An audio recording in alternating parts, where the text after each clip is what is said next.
सभी साधक व साधिकाओं को मेरा परिणाम स्वीकार हो। सभी को जय भैरव बाबा की, जय माता की। मैं भैरव बाबा आध्यात्मिक ज्ञान में आपका स्वागत करता हूँ। आज मैं आपके समक्ष एक ऐसी साधना, एक ऐसी शक्ति लेकर उपस्थित हुआ हूँ जिस साधना को करने के बाद आपको दूसरी साधना करने की आवश्यकता नहीं रहती। एक ऐसी साधना जिसके करने के बाद महाकाली भी नतमस्तक हो जाती है, जिसके बहुत से प्रमाण आपको कई ऐसी कहानियों के द्वारा मिल जाते हैं। इस साधना को आप एक कहानी के द्वारा ही सही से समझ सकते हैं। तो वह कहानी इस प्रकार से है। महाराष्ट्र के अक्कलकोट में आपने स्वामी समर्थ जी का नाम सुना होगा। स्वामी समर्थ जी एक बहुत ही पहुँचे हुए प्रमुख आध्यात्मिक गुरुओं में से एक गुरु हुए थे, जो भारतीय उपमहाद्वीप के अनेकों भक्तों को आध्यात्मिक शिक्षा में मदद करते थे, जिन्हें अक्कलकोट का स्वामी भी कहा जाता था। गुरु स्वामी समर्थ जी का श्यामा नाम का एक शिष्य था, जो गुरु के आदेशानुसार केवल 5 घर भिक्षा मांगता था। भिक्षा में जो अन्न मिलता था उसी का भोजन बनाकर खुद भी खाता था और अपने गुरु स्वामी समर्थ जी को भी खिलाता था। यह जो शिष्य था उसका अपना परिवार भी था, मतलब बीवी बच्चे माँ बाप सभी थे। एक दिन की बात है कि स्वामी समर्थ जी के शिष्य डेली रूटीन की तरह उस दिन भी भिक्षा लेने जाते हैं, परंतु 4 घर मांगने के बाद भी भिक्षा नहीं मिला। जब वो 5वें घर गया तो उस घर के मालिक ने उसे भिक्षा नहीं दिया और बदले में उसे बुरा भला सुनाने लगा और कहने लगा कि चले आते हैं ऐसे ही भिखमंगे। तो उसने कहा, स्वामी समर्थ जी के शिष्य ने कहा कि मैं गुरु स्वामी समर्थ के आज्ञानुसार 5 घर भिक्षा लेने जाता हूँ। तो ऐसा कहने के बाद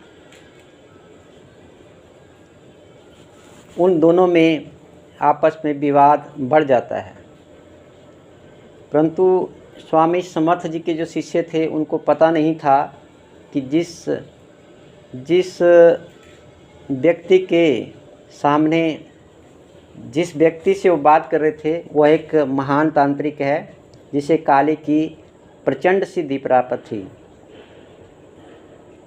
उस तांत्रिक ने उसे भिक्षा तो नहीं दिया, परंतु ऐसा बोला कि जा, तुम कल का सूर्य उदय नहीं देख पाओगे। और आज तक उस तांत्रिक ने जो बोला था वह सभी सत्य हुआ था। स्वामी समर्थ जी का शिष्य बहुत ही भयभीत था और वह वापिस आश्रम में आकर स्वामी समर्थ जी को अपनी सारी घटना के बारे में सुनाता है। स्वामी समर्थ जी बोलते हैं कि कोई बात नहीं, अब मुझे पानी पिला दो और तुम भी पानी पीकर आराम करते हैं।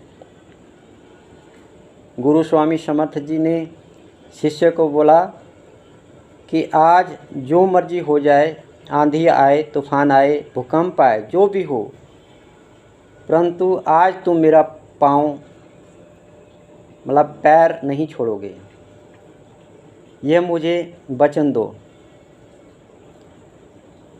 तो शिष्य बोलता है, गुरुजी ठीक है, मैं वचन देता हूँ। स्वामी समर्थ जी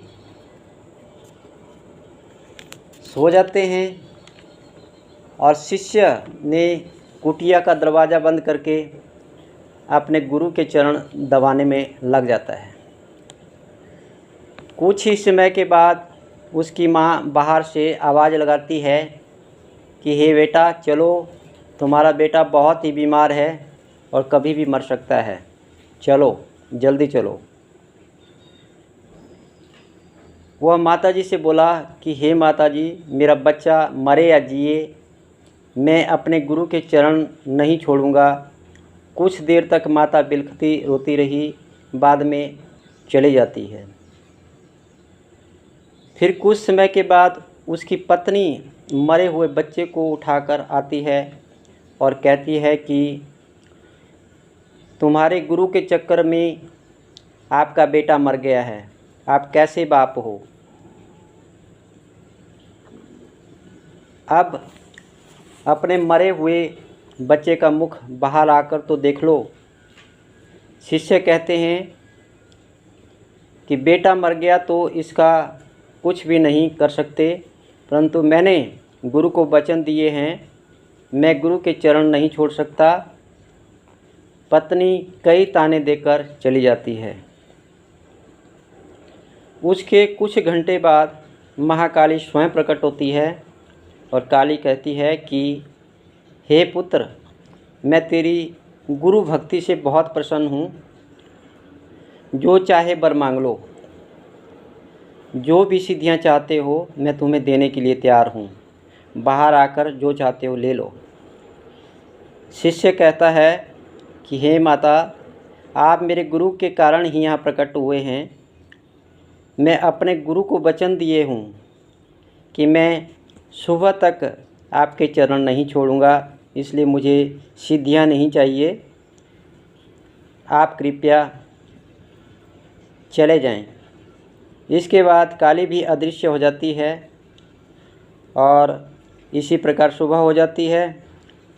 सुबह पता चलता है कि वह तांत्रिक मर गया है। शिष्य अपने गुरु को बताता है कि वह तांत्रिक मर चुका है। तो स्वामी समर्थ जी ने शिष्य को बताया कि वह काली ही थी जो आपके पास आपकी माँ के रूप में आई, पत्नी के रूप में आई और स्वयं काली के रूप में भी प्रकट हुई। परंतु आपके ऊपर काली का मारण प्रयोग भी किया गया था, परंतु तूने गुरु चरणों को पकड़ रखा था, इसलिए काली कुछ नहीं कर पाई। तो वह कौन सी शक्ति थी जिसने काली से भी शिष्य को बचा लिया? उस शक्ति का नाम था गुरु कृपा, उस शक्ति का नाम था गुरु साधना, उस शक्ति का नाम था गुरु का आशीर्वाद, उस शक्ति का नाम था गुरु का सानिध्य, उस शक्ति का नाम था गुरु के चरणों की धूल।